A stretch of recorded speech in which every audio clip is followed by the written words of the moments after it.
Selamat pagi, bagaimana kabarnya hari ini? Tentu baik, bukan? Baik, sebelum memulai pelajaran pada hari ini, alangkah lebih baiknya kita berdoa terlebih dahulu. Berdoa dimulai.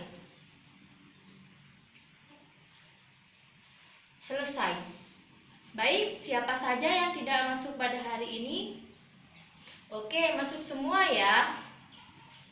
Baik, sebelum kita belajar rukun Islam, ada yang ingat nggak kemarin kita belajar apa? Ya, benar, kemarin kita sudah belajar tentang Pancasila. Pancasila merupakan dasar ideologi negara Indonesia.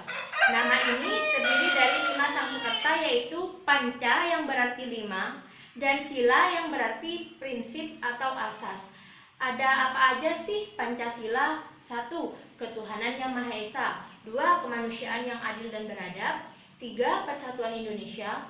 4. Kerakyatan yang dipimpin oleh hikmat kebijaksanaan dalam permusyawaratan perwakilan. 5. Keadilan sosial bagi seluruh rakyat Indonesia.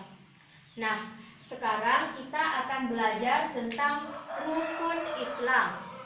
Manfaat belajar rukun Islam yaitu menambah ilmu pengetahuan serta mendekatkan keimanan kita kepada Allah. Ada yang tahu pengertian dari rukun Islam?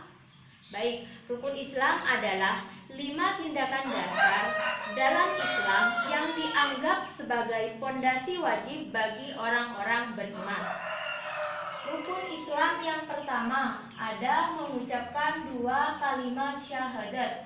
Asyhadu an la ilaha illallah wa asyhadu anna Muhammadar Rasulullah, yang artinya aku bersaksi bahwa tidak ada Tuhan selain Allah dan aku bersaksi bahwa Nabi Muhammad SAW adalah utusan Allah.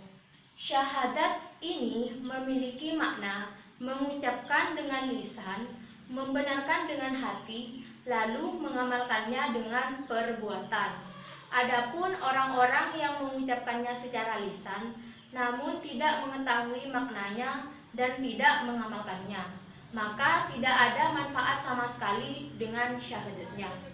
Yang kedua, mengerjakan sholat. Syarat utama menjadi orang Islam yang disebut Muslim ini tidak cukup dengan mengerjakan sholat saja, karena sholat merupakan kewajiban untuk seluruh umat Islam.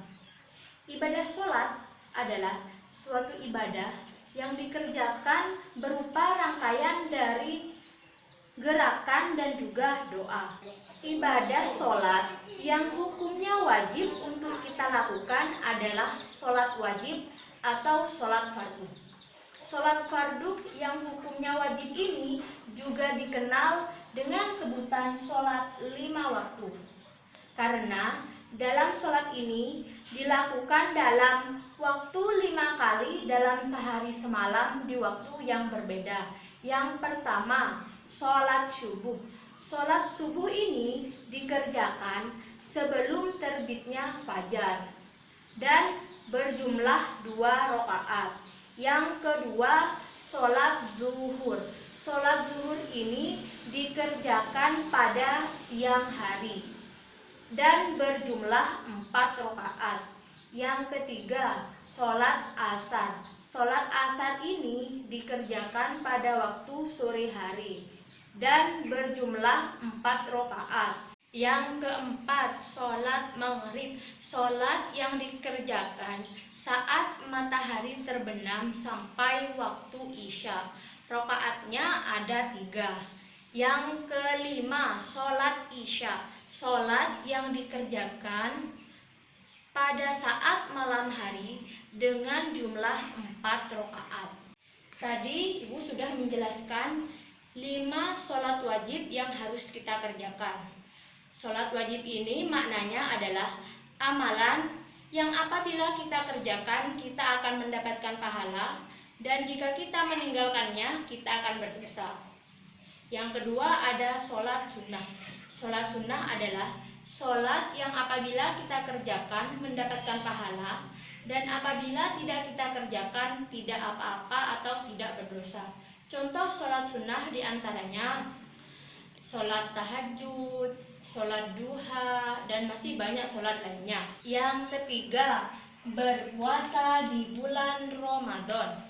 Puasa adalah suatu amalan ibadah yang berupa menahan makan, minum, mengendalikan hawa nafsu, serta hal-hal yang lainnya yang membatalkan puasa, mulai dari sebelum terbit fajar sampai terbenamnya matahari, ditandai dengan masuknya sholat maghrib. Setiap muslim diwajibkan berpuasa selama 1 bulan penuh di bulan Ramadan. Tujuannya untuk mencapai ketakwaan kepada Allah Subhanahu wa Ta'ala. Di antara hikmah berpuasa di bulan Ramadan ini adalah melatih kesabaran, menumbuhkan rasa empati terhadap orang yang kelaparan, sehingga terdorong hati kita untuk membantu orang yang kurang mampu. Yang keempat, membayar zakat. Zakat merupakan kewajiban yang dikeluarkan pada orang yang memiliki kelebihan. Ada beberapa jenis zakat, di antaranya ada zakat fitrah dan ada zakat mal. Zakat fitrah itu zakat yang dikeluarkan pada bulan Ramadan. Jumlah zakat fitrah yang wajib diserahkan yaitu 2, kg beras atau bisa diganti dengan uang yang setara dengan 2,5 kg beras. Yang kedua, zakat mal.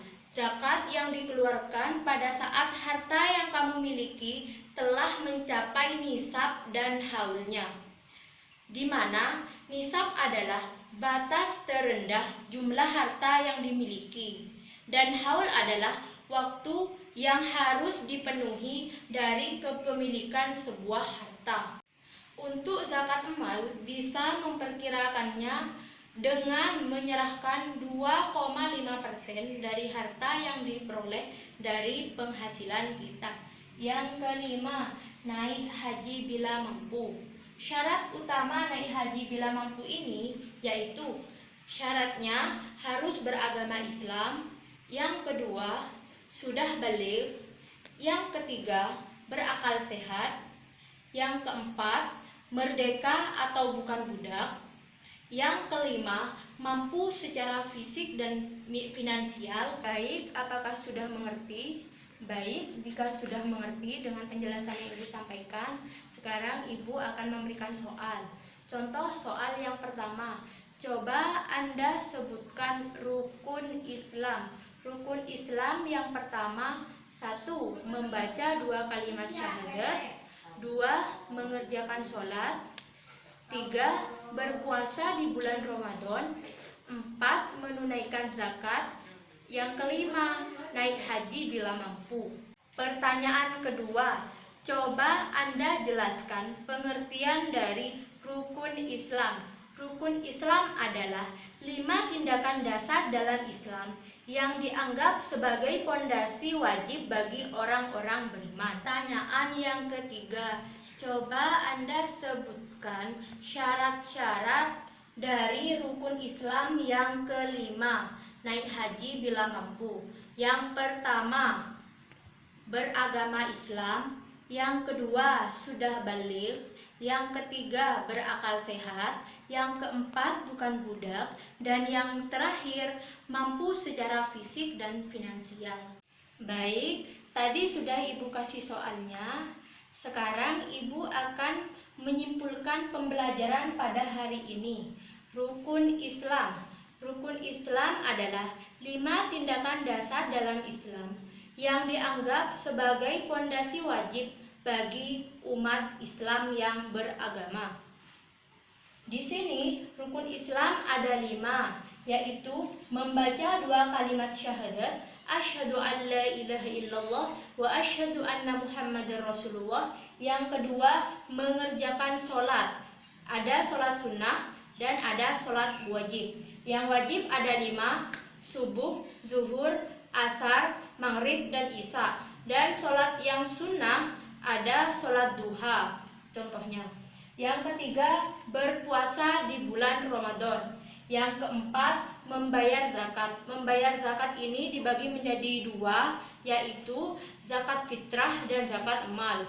Yang terakhir ini, naik haji bila mampu. Baik, Ibu rasa kalian sudah cukup mengerti. Kurang lebihnya mohon maaf. Wassalamualaikum warahmatullahi wabarakatuh.